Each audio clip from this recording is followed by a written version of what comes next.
What's up, my guys and geeks? As you all know, I absolutely love the Percy Jackson series. So today I decided we'd look at every book in the Percy Jackson universe and rank them from the worst to the best. Let's do this.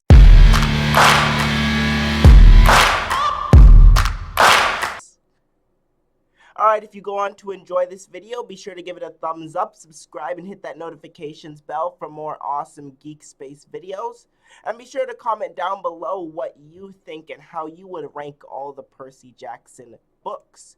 So we've got this handy dandy tier list here. I'll leave a link in the description if you want to make your own tier list. But our tiers are Olympian, which is A tier, Hero of Olympus, B tier, Neutral, C tier, Titan, D tier, Tartarus, F tier, and then the ones that haven't been read by me, I'll just disqualify down here.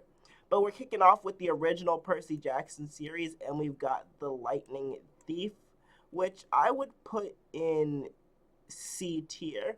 It's a pretty solid Percy Jackson book. Obviously, it's just starting things off. It establishes a lot of what we expect to come, but just there's not necessarily anything special that makes it stand out compared to some of the others on this list. This is a pen. This is a pen. But then next we've got Sea of Monsters, which I'm unfortunately going to have to put in D tier. It's just very boring. While I do appreciate that we get to explore Clarice more, I just didn't really enjoy the book that much. But the exact opposite can be said for Titan's Curse, which goes right up into A tier. I really like the new vibe it brings to the series. I like the villain of Atlas. I like the kind of mystery of that. I just really enjoy the whole book and the dynamic it brings. Battle of the Labyrinth will have to be B tier. Very solid, very good, very interesting. Just nothing that makes it stand out or be spectacular. Then Last Olympian, gonna have to go up in A tier. Very good conclusion to the first series. Great way to tie the story together. Last Hero. Last Hero, I'm debating between C and D tier. I'll put it in C because there's nothing wrong with it, kind of like The Lightning Thief. It's just, it doesn't particularly stick out to you. I enjoy the new characters. I like Leo as a character, but just it's not as engaging as a lot of the other Heroes of Olympus books. And I'm gonna have to say the same thing for Son of Neptune. I thought these two books were both interesting and good, but I thought a lot more of the entertainment of this series came from the back half. I'm putting Mark of Athena and Blood of Olympus both in B tier. Both good, solid books that I really enjoyed that brought a lot of good stuff to the series. I think this place is very much befitting them. And then lastly, House of Hades, obviously going to go up into A tier. One of the best books in the whole Percy Jackson universe. Just great, really engaging, really interesting. Tartarus is spectacular. I enjoyed almost every part of that book. Now we get into the Trials of Apollo series. Let's see, we got the Hidden Oracle here. I'll put it in C tier. It wasn't great. It wasn't terrible. It was just boring and straightforward. But then the Dark Prophecy is definitely going in D tier. I could not stand that book. Burning Maze and Tyrant's Tomb I'll put in B tier because they were both pretty good, especially with Jason's death, spoiler alert, and then Frank's fake out death. I remember really enjoying both of those. And then the Tower of Nero, low C tier, very bottom of C tier.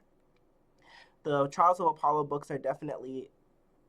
Okay, here's what I'm going to do. I'm going to stick these down in F tier, and I'm going to put these in D tier, because they're definitely worse than everything in C tier, but they're not quite as bad as these two. Alright, then the Kane Chronicles. First book was alright. I'll put it in B tier. Second book, I think the Kane Chronicles were pretty consistent across the board, actually. I might move Throne of Fire is just not as memorable for me, so I put that down in C tier. But Kane Chronicles was pretty consistent all the way across. But then we get to the Magnus Chase books. The first book was a solid B tier. I really enjoyed it, but then the second two books just weren't as enjoyable for me. I'll put them down in D tier. And then we come to the fun stuff, the bonus stuff. This tier list hasn't been updated to include, let me say real quick, Chalice of the Gods or Sun and the Star. Sun and the Star I'd probably put down in D tier. It just really wasn't the story for me. And then Chalice of the Gods I'd probably put in B tier because I really enjoyed it and I liked the return to kind of traditional form. But now we get to the add-on extra books of the series. We've got 9 from the 9 worlds. I'll put it in D tier. It wasn't terrible, but it wasn't great either.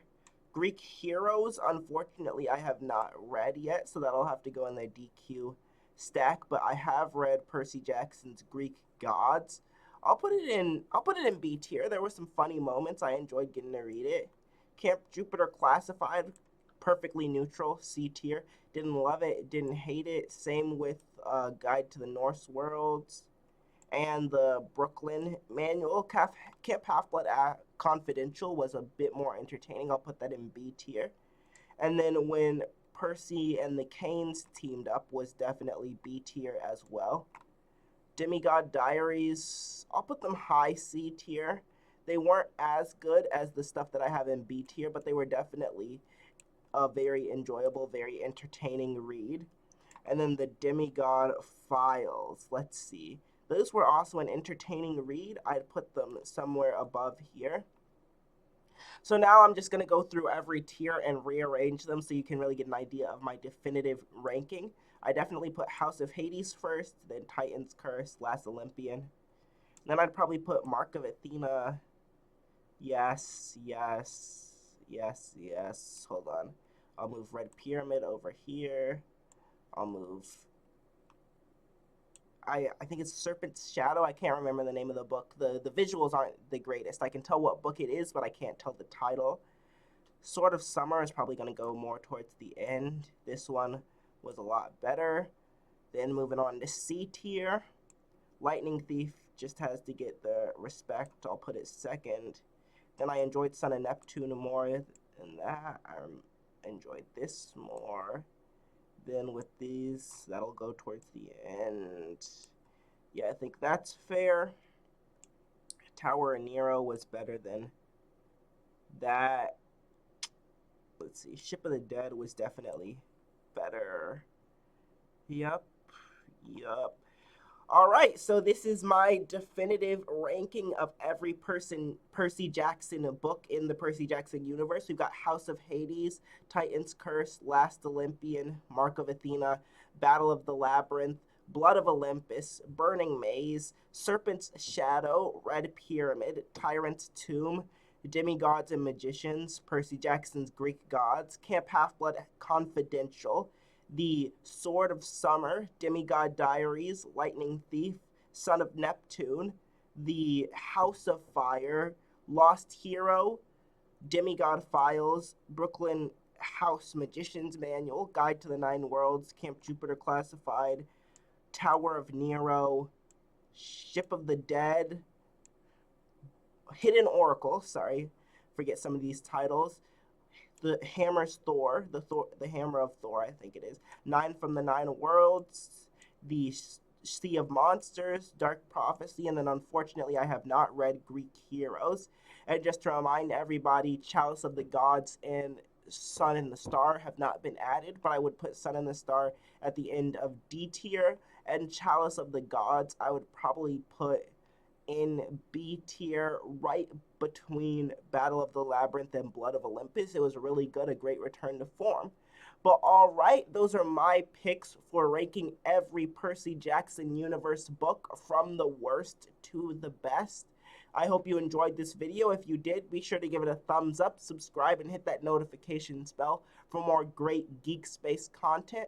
And be sure to let me know in the comments down below what you would change about this ranking, if you think one of your favorite books got completely snubbed, or if you think I overrated and way overhyped the book. Be sure to let me know. If you want to see me rank all the Heroes of Olympus characters by page time, you can click on this side of the screen. And if you want to find out why Percy Jackson and Harry Potter are actually in the same universe, you can click on this side of the screen. But you've only got 3 seconds because this video is about to end. Adios!